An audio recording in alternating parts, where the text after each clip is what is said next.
Crystal Palace 2, Arsenal then safely through to the semi-finals of the Carabao Cup as we welcome in Don Hutchinson. He's with us. Don, what do we learn today? Gabriel Jesus. They will be into tomorrow night's semi-final draw, as will Arsenal, who beat Crystal Palace at the Emirates, and they had to come. Maybe. I think what we've learned tonight, like we've probably learned since match day one, and it's been pretty obvious that Arsenal can't play and can't win without Odegaard and Bukayo Saka. I've felt that for a while. I've watched them many a time this season. I've covered their Champions League games, and if you stop Saka on that right-hand side and you stop Merton Odegaard, who sort of leans towards the right side, he's a brilliant passer of the ball. He got 2 assists when he came on. If you stop them two, that's more or less you're stopping Arsenal. I thought Crystal Palace were game tonight. I thought they were very good. They're in good form. But it took the big guns to come off the bench. So I think you're right. You nailed it. Everyone that's won tonight, I think you'd expect to win. Havertz.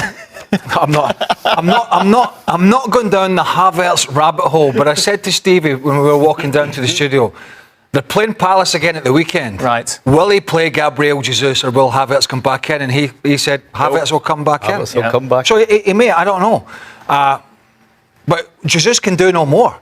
Goes in, against a rugged, well-organised Palace side who defended really well for 45 minutes, and Arsenal were not creative at all. And I'm sure Arteta didn't want to go to the bench as early as he did at half-time, but he felt that he had to because they were trailing. And the whole tempo of the game just turned on its head. The quickness of Arsenal's passing, the incisiveness of the passing, then Saka comes on and they just looked, such a different side. Kieran Tierney got an hour or so down the left-hand side and whipped a couple of decent balls in. They need to keep him fit because when Calafiori's out, that's a position that they need to cover. And Zinchenko and Kivior, I think, would be fit. So a couple of really good things for Arsenal in terms of the result and some players getting some fitness. But go back to Don's point, where they struggled in the last couple of games is Odegaard and Saka work closely together on that side. And when you congregate in that area and overload it in a defensive thing, then you have to switch the play.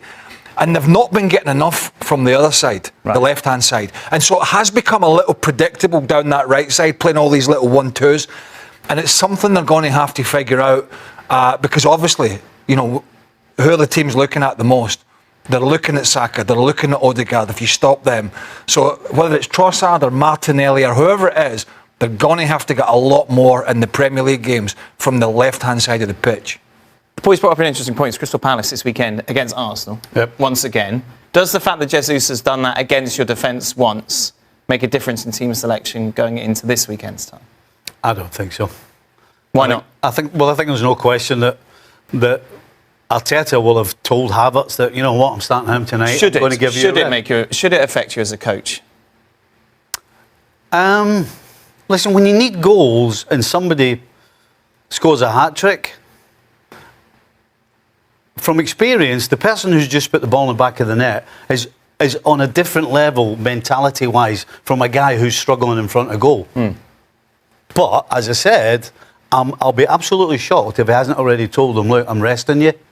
And regardless of whether he got 3, 4 or 5, I'm willing to put money on that Havertz starts at the weekend. I think that's a bad move from a manager, though, to say, I'm giving Gabriel Jesus a game, I'm giving you a rest. He hasn't been playing great, Havertz. I don't want to go over it.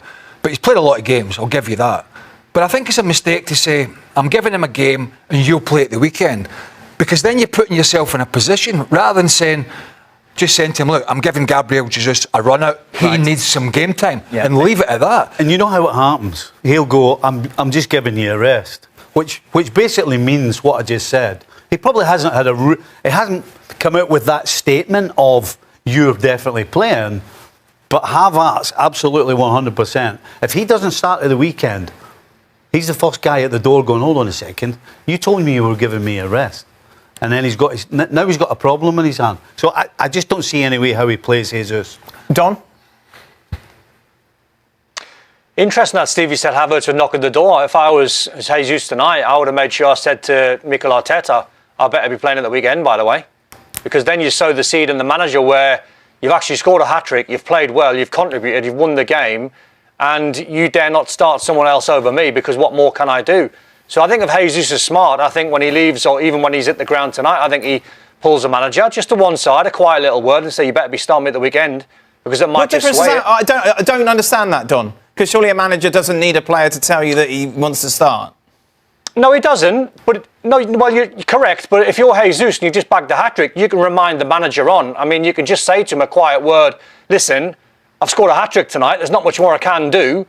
If you're judging me and Havertz fairly and fair and squarely, and it's all about who's going to be playing at the weekend, all right, it's away from home, so it might be a trickier fixture to call which one you play. But if you're Jesus and you start the game tonight and you score 3, then you'd like to think as a player, you can't do any more than score a hat-trick tonight to put yourself in the manager's contention for the weekend. You can't do any more. See, there's two things there. But I'm 100% with Don on the fact that when you've just got a hat-trick, you absolutely go to the manager and go, hey, by the way, I'm just reminding you, I scored a hat-trick tonight. Yeah, and he goes, I know, I watched the game. And that's It's fine. coaching. But we all know there are unwritten rules, right? And we all know that it's the League Cup. And it makes a difference. If this is a Premier League game, this, in my opinion, changes it. But we all know as players, if you're not playing and you get a game in the League Cup, and even though you play well, you're pretty certain you're not starting at the weekend. Right. And there's a reason. You started today because it was the League Cup. So, yeah, but it's not like. But I don't know because, I mean, come on. We have a guy that's come in here, an international footballer. He scored the hat-trick. He's played really well. And we have a guy on the other side of the fence who's, and let's be honest, he's not playing well. He's not scoring goals. He's not a threat. It shouldn't be a difficult decision. It should not for the manager. As everybody said, you can do, apart from scoring 4 or 5, you can't really do much more than come in and score a hat-trick. If Kai Havertz had been on the ball for the last 6 or 7 games, then yeah. I think then it's a head scratcher for the manager. Havertz has been causing problems. He's scored the odd goal. He's done this. He's done that. It's been a big help to the team. Gabriel Jesus got the hat trick. What do you do?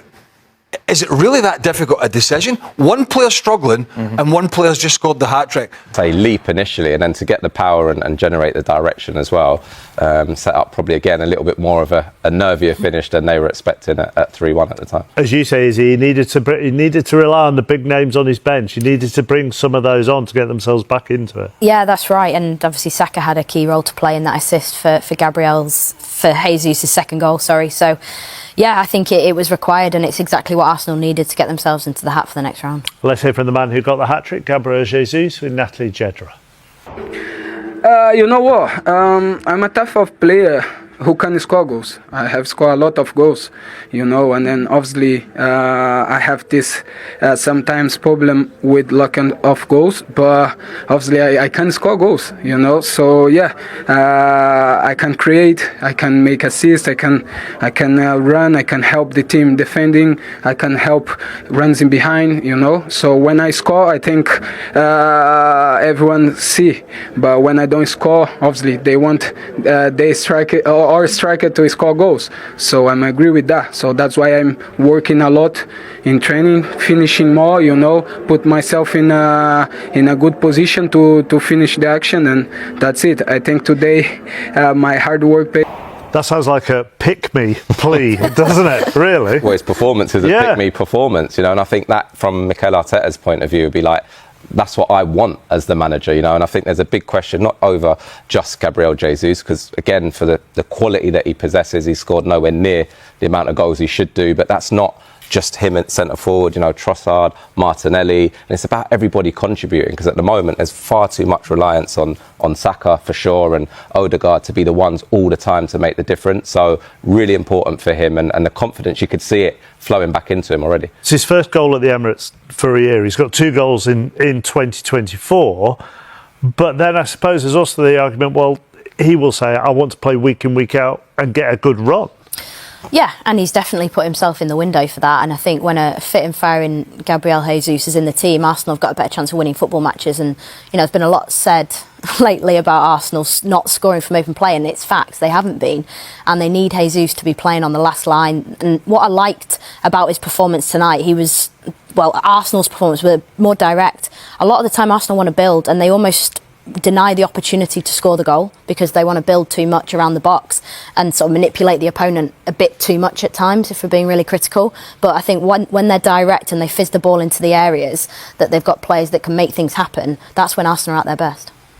Yeah, listen, I think certainly he gives them a different dynamic to Havertz, something that we've spoken about when he plays on that last shoulder, and he offers that running behind to maybe just break up. We know teams are going to come and sit in and make it difficult. I just think sometimes with Havertz it's a little bit easy for defences to deal with, and having that little threat in behind can just create a bit of space for others as well.